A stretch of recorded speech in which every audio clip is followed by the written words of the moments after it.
Hello friends, मानव शरीर 75% जो है वो फ्लूइड से ही बना है।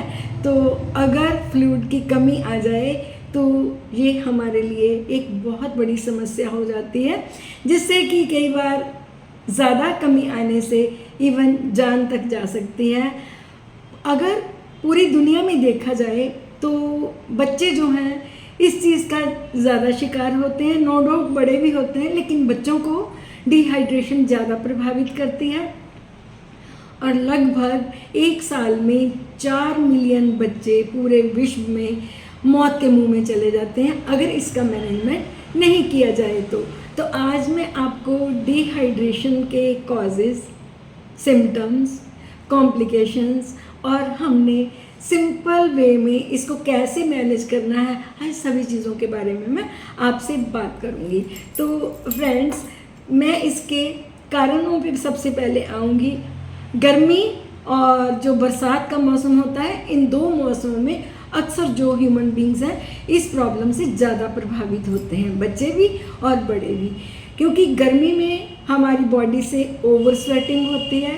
ओवर स्वेटिंग से बॉडी में पानी की कमी आ जाती है और इसके बाद में अगर लूज मोशन लग जाए या वॉमिटिंग्स आनी शुरू हो जाए, किसी तरह की कोई फूड पॉइजनिंग हो जाए और इसके बाद में अगर कोई डायबिटिक पेशेंट है तब भी ये प्रॉब्लम ज़्यादा समस्या देती है। तो इसके मैं अब लक्षण आपको बताऊंगी कि जब डिहाइड्रेशन होती है तो सिम्टम क्या आएंगे। सबसे पहले तो चाहे वो बच्चा है चाहे वो बड़ा है, उसका मुंह सूखेगा, उसकी जो जीभ है वो फर्ड हो जाएगी, उससे इवन बोलना नहीं जाएगा। अगर बच्चे हैं तो उनकी क्राई जो होती है वो फीबल हो जाती है।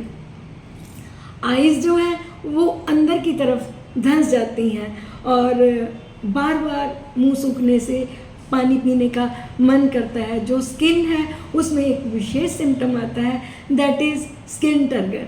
स्किन टर्गर एक ऐसा सिम्टम है, यूँ तो हमारी बॉडी को अगर पिंच किया जाए तो वाटर पूरा होने से स्किन अपनी जगह फिर आ जाती है, लेकिन स्किन टर्गर में वो अगर पिंच लगाई जाए तो वहीं की वहीं टिक जाती है। इसका एग्जाम्पल हम गूंथे हुए आटे से भी ले सकते हैं। जैसे डो को ऐसे रखें वो काफ़ी टाइम तक एक ही पोजीशन में रहता है, सेम अगर हम एब्डोमेन पे एक पिंच लगाते हैं तो पता चल जाता है कि ये पेशेंट अब डिहाइड्रेशन का शिकार हो चुका है। इसके साथ साथ जो पल्स रेट होता है वो फास्ट हो जाता है, लेकिन बीपी डाउन हो जाता है और जो यूरिन है वो कंसंट्रेट और स्मेली हो जाता है।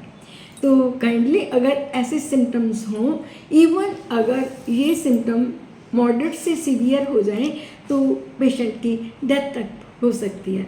तो अगर इस चीज़ को पहले ही स्टेज में हम नहीं पकड़ते तो कॉम्प्लिकेशंस क्या आएंगी, मैं उनके बारे में बताऊंगी।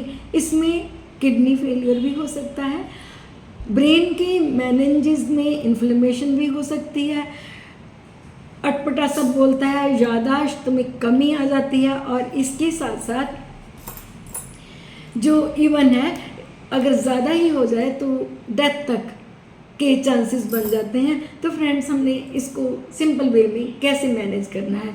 अगर गर्मी के मौसम में ज़्यादा काम करने के बाद ओवर स्वेटिंग हो रही है और मुंह सूख रहा है तो अपनी बॉडी को रिहाइड्रेट करें। पानी कम से कम डेली 10 गिलास ज़रूर पिएं। स्पेशली मई, जून, जुलाई, अगस्त और सितंबर में आप इन चीज़ों का विशेष ध्यान दें, क्योंकि जो टेम्परेचर है वो कभी कम होता है, कभी ज़्यादा होता है, ह्यूमिडिटी होती है, स्वेटिंग होती है।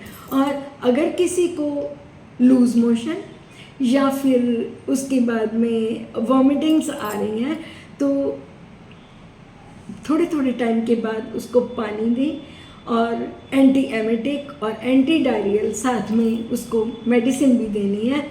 इसके साथ में अगर उसके पानी की कमी को पूरा करना है तो नारियल पानी, दैट इज़ आइसोटोनिक सेलाइन वाली क्वालिटी वाला होता है, आप 5-5 मिनट के बाद 10-10 ml की क्वांटिटी में दे सकते हैं। नमक और चीनी का घोल घर में आराम से बन जाता है, आप वो भी प्रयोग कर सकते हैं।